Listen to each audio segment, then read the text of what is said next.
Many thanks for staying with us, everyone. What is the situation in your area? How much money, time, and energy have you spent on getting fuel? Tweet to us using the hashtag displayed on your screen, hashtag politics today.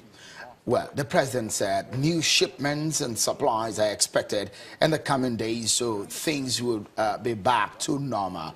Well, the General Manager, GMD of the NNPC, Mr. Mekanti Barrow, has been touring filling stations across the nation's capital, Abuja, to see for himself what is happening and how they can put an end to this lingering scarcity of fuel. Let's hear what he has to say on this biting situation. Reassure Nigerians that NNPC has stepped up its efforts to see that the apparent scarcity that is being portrayed is being resolved. We have consistently been reassuring Nigerians that we have sufficient supply of products, and I'm reassuring you, as I've assured Mr. President, that we have over 20 days petroleum sufficiency in the country. And in fact, briefings that I've given Mr. President has reassured him that apart from the 20 days sufficiency that we have, I have lined up at least a vessel a day of 50 million liters to come into this country every day up to the end of January. And we'll continue to plan beyond January to ensure that we have a vessel a day with our partners to be delivered for the rest of 2018. So I'm reassuring that our consumption of 27 to 28 million liters per day is more than being met. And Nigerians should be less panicky in terms of going out to purchase petroleum products at a certain price, or in fact purchasing petroleum products and putting them in jerry cans, which is quite dangerous, and keeping them in their vehicles or in their homes.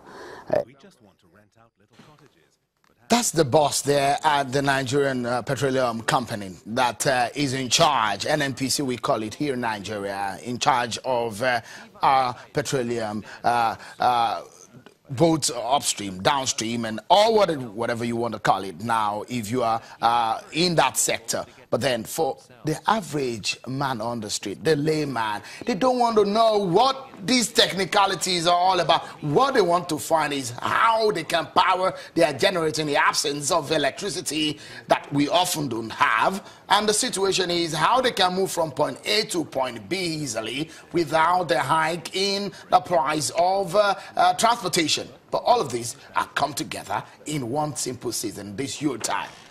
The question is how, why do we get here, and how do we get out of here? The ED of LCCI, Mr. Muda Yusuf, has been with us, talking to us on this one. You were talking about some of these factors that may have caused this, and the question is that I asked earlier is, we said, or we've been told that we are out of recession, but then there are job losses, there's fuel scarcity on the street. Fuel scarcity for one. We have abundance under the soil. Why do we keep having this every time? Yes, just as I said before we went on break, there are two major dimensions to this issue. There is a policy dimension and there is a governance dimension. Governance now within the context of governance within the oil and gas sector.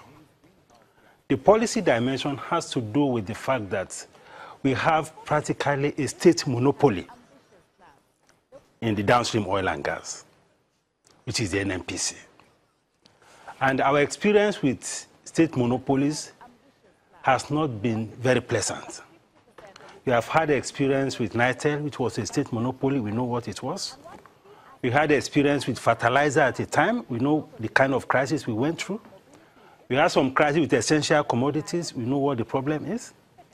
We had some crisis with when we even had the Nigerian Airways as the only airline, which is also state-owned. So what is playing out here are the challenges and the problems and the consequences of a monopoly situation.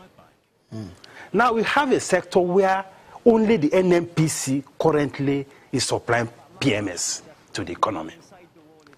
And what has happened is that because of the policy environment, all the private sector players have been crippled.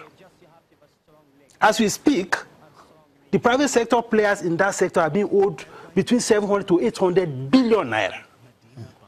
So they can no longer do business. Even in the absence of subsidy, I mean... Yes, so all this is the policy that has created all these problems. Many of them are indebted to the banks. The interest is running.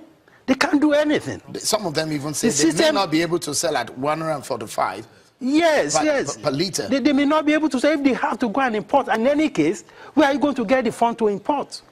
When you have borrowed funds, you have not been paid by government, a debt owing to close to 800 billion is outstanding, interest is running on these things, how will they do business? So the policy environment has been most unfair to private sector players in the petroleum downstream sector. And that we need to correct.